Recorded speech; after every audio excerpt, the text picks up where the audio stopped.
On the 30th of September 2022, Ibrahim Traore staged a coup. He was 34 at the time and his faction moved fast. They arrested Damiba loyalists, French loyalists, took control of the national media and seized the presidency. Damiba fled and there was no resistance from the public.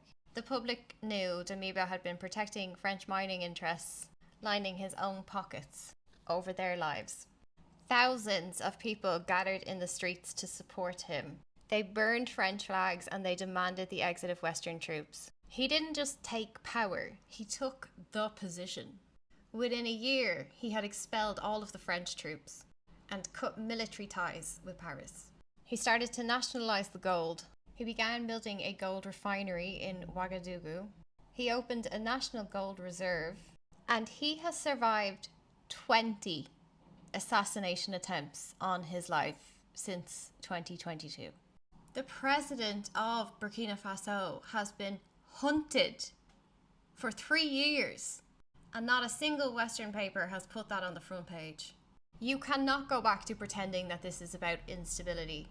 This is the cost of sovereignty in Africa. He's actually helping here to build the gold refinery by himself. The West hates Ibrahim Traore because he's too young to control, too sovereign to be managed, too popular to dismiss, and he is backed by people around the world who are tired of 60 years of fake independence. In April this year, Traore survived a targeted hit on his convoy. There is not one piece of Western media coverage of that event. That silence is the evidence. When the media goes silent and the names just don't appear, presume this. That thread leads somewhere that the Western press is not allowed go. This man is being hunted because he cut France off from Burkina's gold. He refuses to bow to the empire's banking system. That's not instability, that's consequence. While refusing to report on the 20 assassination attempts that have happened in the last 3 years, where foreign nationals and Europeans have been arrested in Burkina Faso, where there is evidence of external backing, and locals see these assassination attempts as threats to their national sovereignty. Despite the silence on that, the Western media is flooded with stories about him. Now they've started to call his government a junta.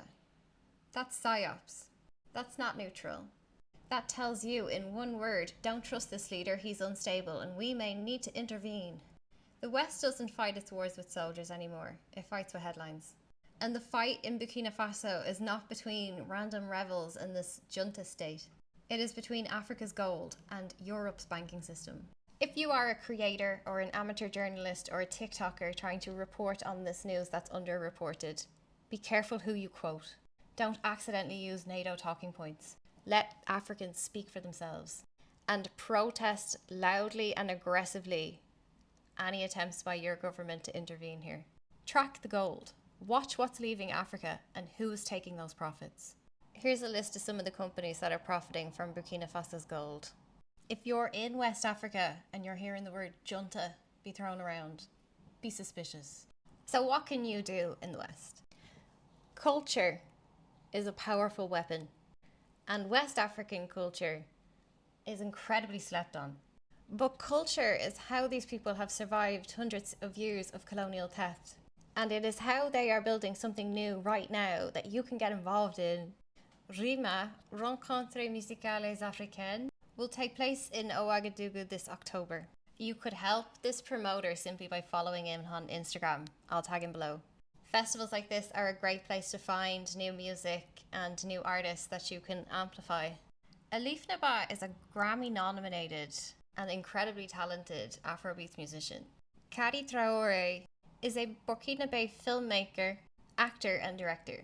When you watch their movies and stream their music and buy their art, you help these people reclaim what the French is still stealing. And if you can buy their gold from them, fair mind, not being laundered through Dubai and Switzerland, that is the real liberation. Right now, there is no perfect consumer path for this. Burkina Faso is forced to sell most of its gold raw. Traore is building the nation's first in-country refinery. This is good. At the moment, Burkina earns nothing on its gold. Fair-minded gold is extraction done only by local small-scale miners under restriction. Labour and environmental standards, women's cooperatives to participate. Miners selling directly to customers, not through a million white middlemen and smugglers. This is something that I dream of for my lifetime, that I can buy a piece of jewellery from an African jeweller, a piece of gold that was refined there, and that all the profits stay there. Us in the West can help with that by simply rejecting Swiss gold. Do you really need it? You can look already for brands that have Fair Mind certification. These sources are often coming from Latin America, but we need to keep that pressure on for West African cooperatives. An action that you could take is simply send an email to your local jeweller and pester them about the supply chain. Lots of little people, annoying little jewellers doing that, pushes it up into the suppliers. That's how you keep pressure on.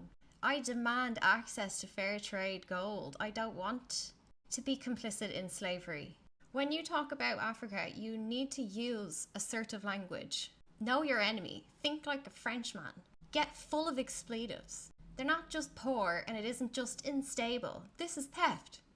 Buying gold is a deeply political thing, and it is something that most people do not do without some consideration first. It isn't an impulse buy. Do your research.